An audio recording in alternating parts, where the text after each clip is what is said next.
je ne me définis pas comme femme de quelqu'un. Je me définis comme Gaga, comme jewe nyene, jewe.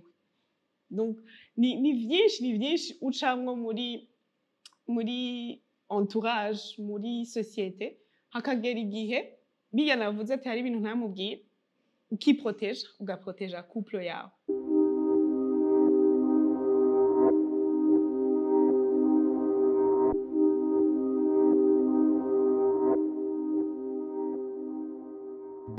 Jewe nibaza ko mama ndabashoka kubera ko avant sinigeze niyumvira kugira mariage.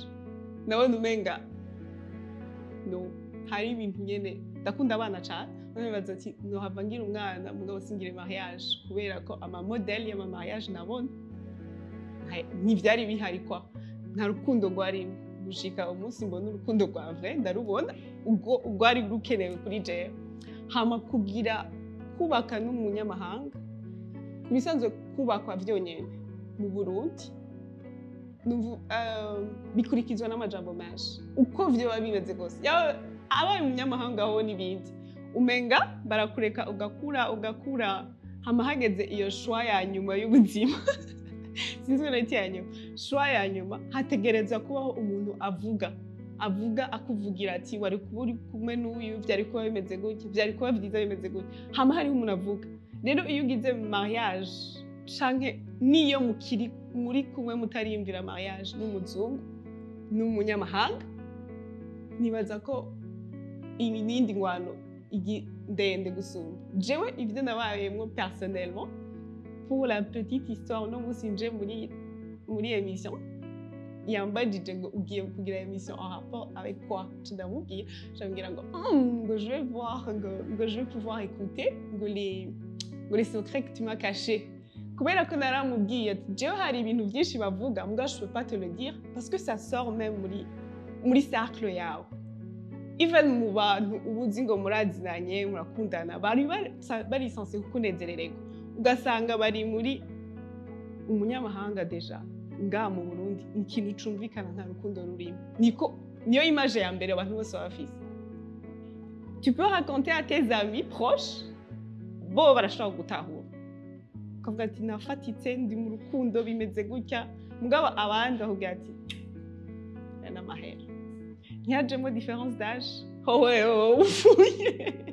or que en fait umukobwa uwo ari we wese abakobwa bose n'umugore uwo ari we wese azobona iyi emission yoshobora no kwivuga umukobwa uwo ari we wese agire mariage barafite icyo bamuvugako. Jewe narabibayemwo muri sens ya d'abord jewe kuva kare hari abantu barambwira ati wewe tugire mariage n'umuzungu nta wundi muntu ibyo bintu donc genre kungene wambara kungene umeze kare nahora nibaza ashitse kuvuga umuntu ari ouvert d'esprit umuntu ari cool niwe mujanye kumbe c'était pas un compliment c'était genre oya t'es foutu abarundi shakureke ubundi wese yaravyaza ati bwa bundi c'était ça.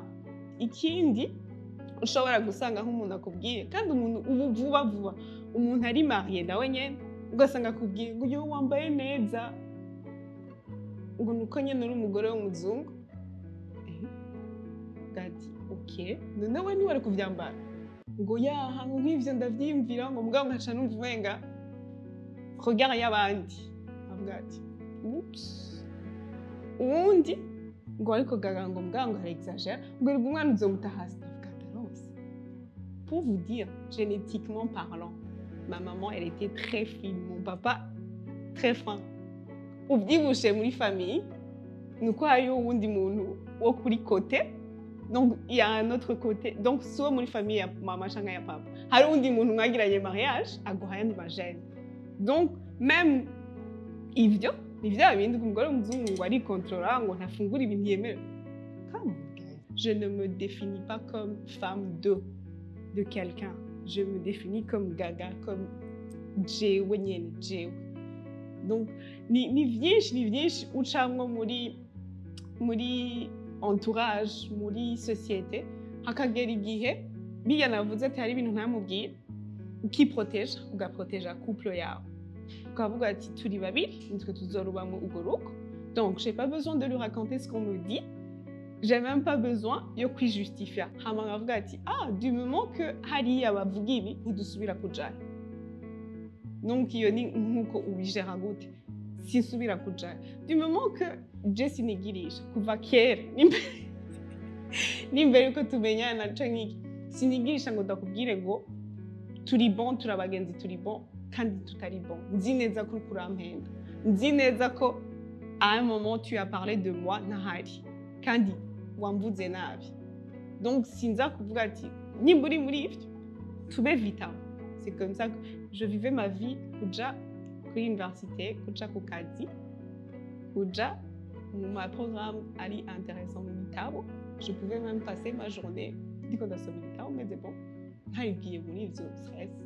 Donc c'est comme ça que je me protégeais ma relation. Et surtout hariyo rero iyindi ngorane ihari ni ama frustration tugira kuko umuntu yakoze ico wari kuribaza mugabo udashikiriye.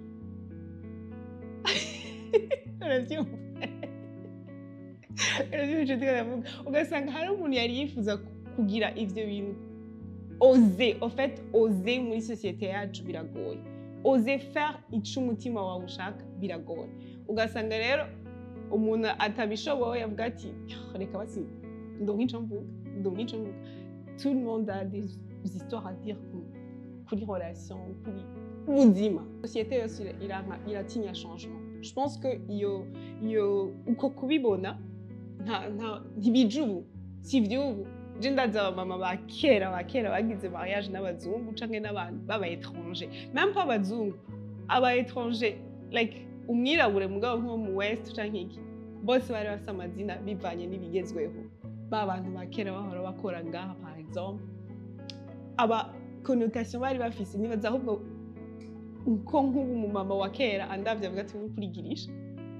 Jewe umublame même muri famille canke bakankuramo kubera ko bavuga ati limite l'umpute.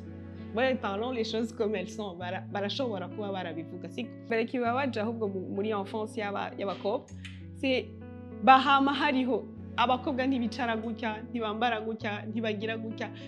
Donc hariho umwanya wose wicaye nk'umuhungu, utwenze nk'umuhungu. Wagiye kwirigara nk'abahungu. Donc hama hariho kubabuziki. C'est trop méchant ahubwo kubahungu. Hariho bavuga ngo na genre esclave. Ce mot franchement kuri âge muri 21e siècle ukaba hariho umuntu akivuga ngo ni esclave uyurya. Kuvuga yuko abazungu bose iyo etiquette babashitseko ko abazungu bose bafise amahera. Nivyo cyane sivyo. Moi je pense ko atari ivyo. Hari ikintu je mpora nkunda kuvuga kandi nibaza. Mu Burundi hari umuntu umwe azana akantu k'akamensonge. Twese tugakira. Twese ukaba ari muri bariya bakora hajya bahembwa neza. Nta numwe yabimubwiye. Nta n'ibyazi ukuntu babayeho. Abazungu bose basa amahera. No, kandi iyo ni esprit ntoya y'abantu b'Abanyafrika bisuzugutse. Société nayo franchement nibaza ko ibikora kubera ko ni vya bindi dukunze ko umuntu aja mu buzima bw'ubundi. Kuba uri umurundi kazi cyangwa umurundi je barumva nga turakeneye na award yo kukubwira ati bravo kuba uri umurundi imyaka yose no kuba mu Burundi etu. Donc kuba ndi umurundi kazi uca mu bintu byinshi bijanye no kubaho kwa ku buryo numva nga hamwe ugera ku myaka jewe mfise uno munsi ukiga ugaheza ugakora ivyo ushaka apana ivyo abandi bashaka. Nukuri numva nga ni ikintu gikomeye.